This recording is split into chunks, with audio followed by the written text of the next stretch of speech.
All right, morning. Thank you guys for being here. First off, congratulations to our women's soccer team on clinching the third straight year, the regular season conference championship. They do a fantastic job.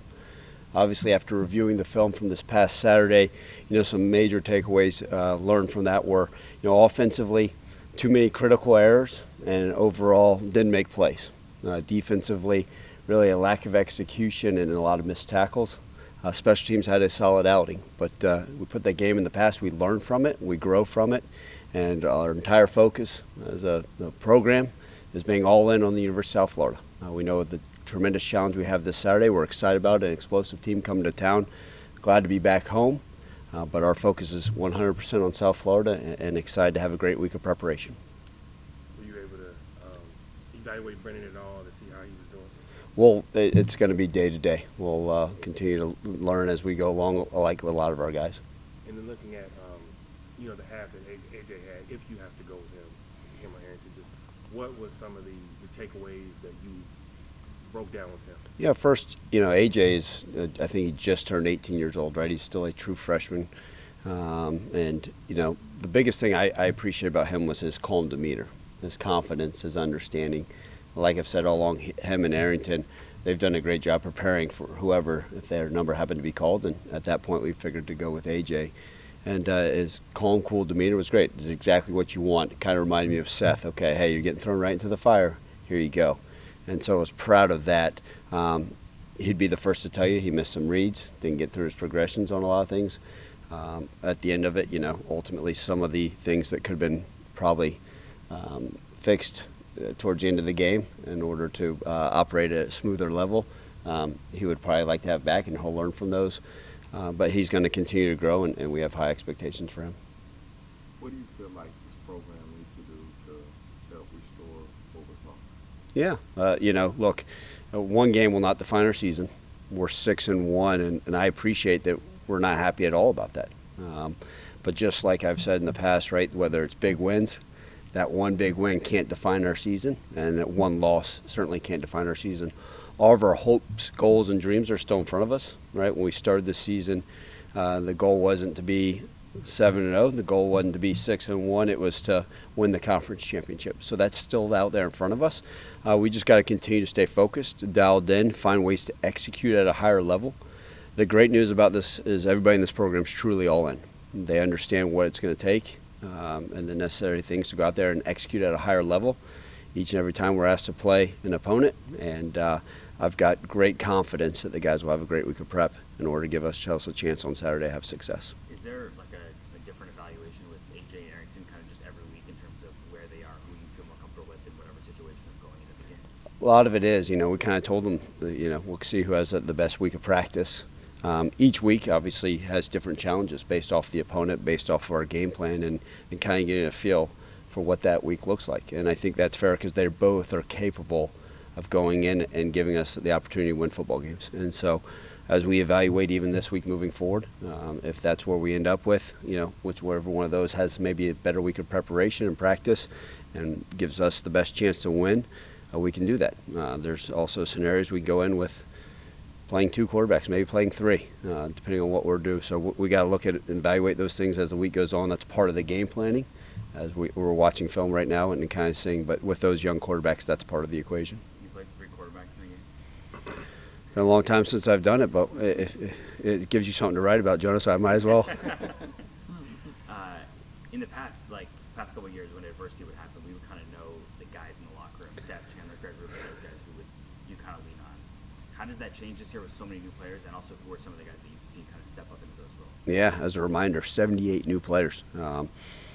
It is, you learn more about each guy every single day, right? I wasn't sure how the locker room would be post-game, how the bus ride home would be.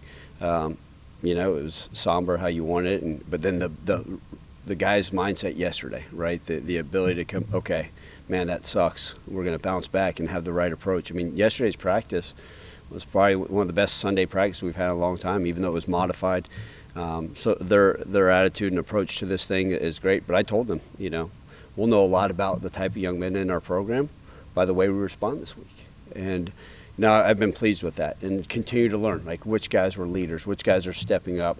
There's no woe is me attitude. There's no hang our hats. Look, I'm as pissed off as anybody by what occurred this past Saturday. And ultimately, what I told our staff this morning is every single person, starting with me, we all have to find ways to improve. 200 people in this organization, we all have to be better and find ways to improve so we can go out there and have success the next time we line up. And that'll be this Saturday morning, another opportunity. So getting to see a lot about these guys, but I've been pleased with the resiliency of this. And if I know anything about them, they'll bounce back the right way. When you have the false start penalties at the end of the game, that can be tough on the individual. Do you check in to make sure that they aren't overly down and blaming themselves or anything like that? Take a deep breath before I answer that one. I think some of those false starts penalties can be lack of concentration. We've had some individuals that have not done what they needed to in order to sustain whatever they may do prior to the ball being snapped, and that's unacceptable. But it's also our job as coaches to figure out different ways to make noises, to move, to shift, to make them sit in their stances during practice. So when it does show up with the ball on the 6-inch line, we're not making those critical errors.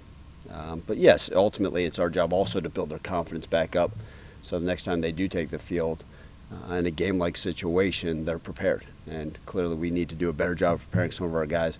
We've had some individuals that are having more false starts than anything we've seen in this program, and ultimately it's my job to make sure we get that fixed.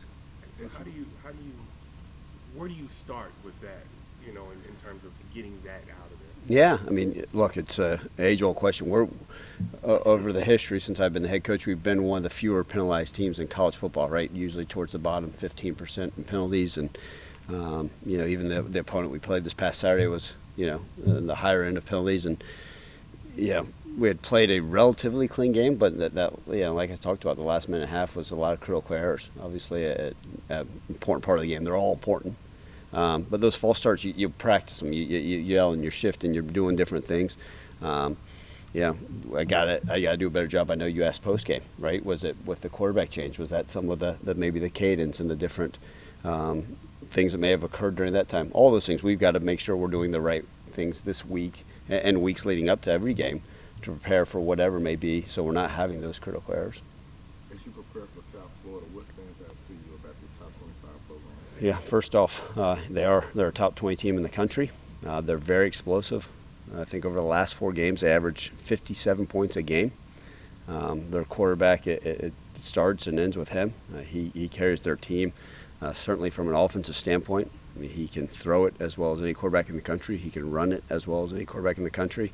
He's their leading rusher.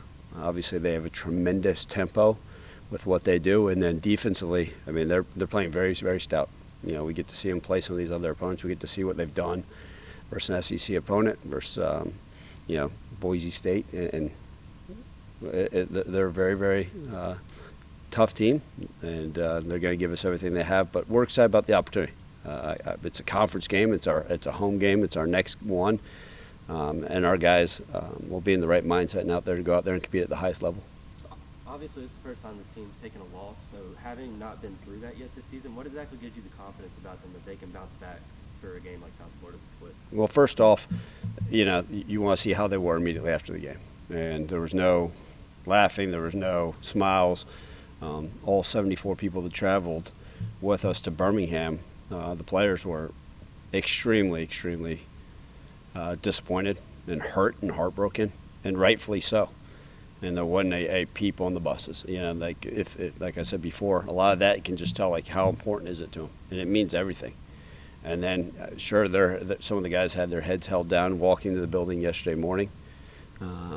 But as soon as we talked about, okay, we're going to learn from this film. All right, now you got to hold your head up high and be bright-eyed and ready to learn and grow from this. Okay, and then approach when we take this practice field today. All right, it's all about focusing on the next task at hand.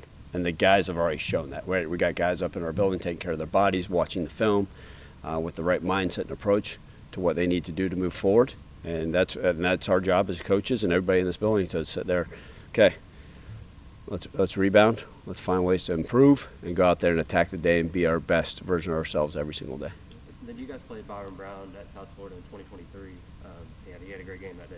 What do you remember from that game, and then where has he improved since then as well? He, obviously, he was hurt last year, but yeah, you're right, exactly right. In 2023, he showed excellent potential as a young quarterback, and we knew what he was capable of and what that offense was capable of. And then I think what you're seeing him, he's so much more comfortable in that offense. He can run the tempo with understanding where his reads needs to go, whether it's a run-pass read or the ability for him to scramble and take what's given, and making great decisions with the football. And so, yeah, there's a reason why he's considered one of the top quarterbacks in all of college football. When you look at South Florida, obviously there's been a lot of out there about the investment they've made in their program. What looks different about this team on tape compared to the past couple of years that you've played? They've always had speed. Look, they've got a lot of talent out there. They're doing a good job also defensively. They're taking the football away. Even though it's the same coordinators, they're playing at a really high level. And you're right, they have made the investment into their football program, and it's showing. They're really talented. And ultimately, when it's all said and done, so are we. And so it's going to be a great match. But ultimately, they're one of those teams that continues to improve year in and year out. And, there's a reason why they have the record that they do and able to put up the points they are and do what they're doing defensively as well. Coach, you spoke on growth. Kind of speak about the true freshman A.J. Hill. What do you say to him after a tough loss? Yeah, sure. First, kind of after I talked to the team, talked to him actually before we got on the buses and said, listen, and he was down on himself, and that's okay, right? And like I said, I want everybody to hurt. We all are. We all were. But I told him, you're going to learn from this. You're going to grow from this. Like, this is the game one of a long-term deal, right? And so understanding that there's growing pains that come with this. Now, take the film, take the lessons, and be better because of it, right? And learn from that. And I think there's nothing like an actual live bull that actually go out there and taking the snap in the game. No different than Arrington, right? Arrington's first collegiate snap, I believe, was at UTSA and got tackled for a 3-yard loss. And I said, listen, that stinks, because guess what? You're stuck with that 3-yard loss until you get that next opportunity. And no different with AJ. Hey, learn from this, find ways to improve, and you'll be better off because of it. And you need to hold his head up high. I want him walking around today. I want Arrington walking around today with their heads held high and finding ways to improve and understand that whether either of them are asked to play in this game this upcoming Saturday, that they're going to give it their best shot and play with great confidence.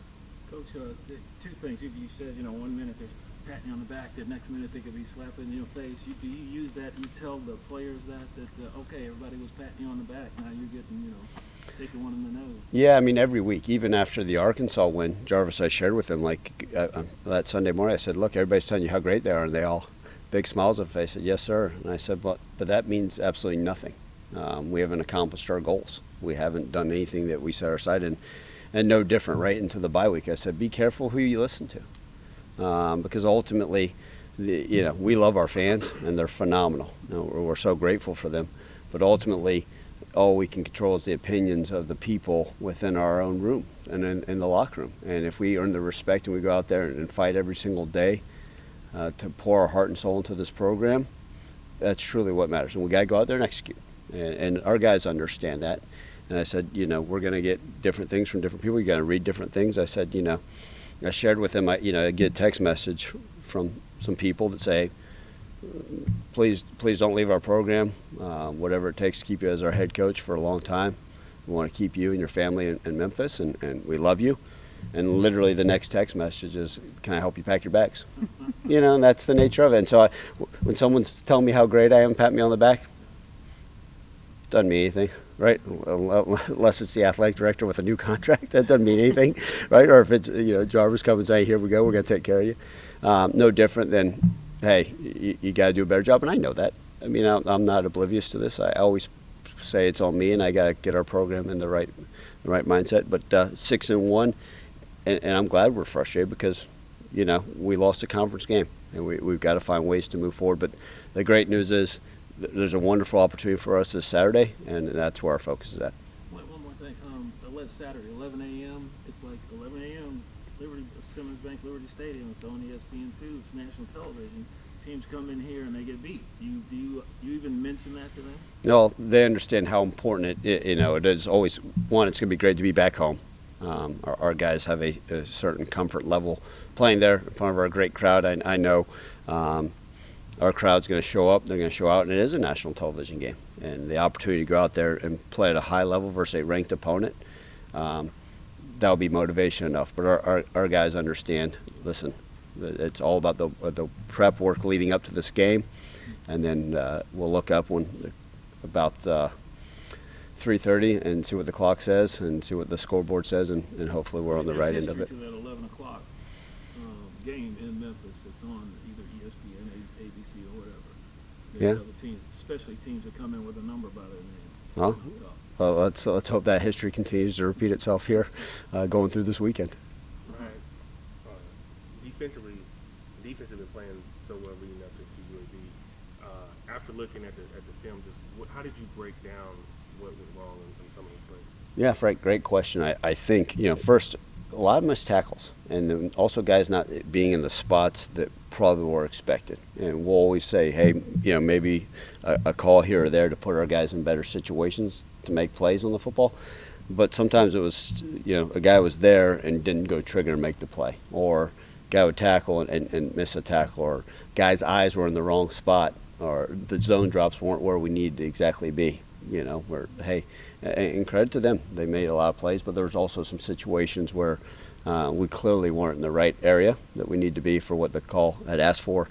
Do they play hard? Sure, but there's always room for improvement in that area as well.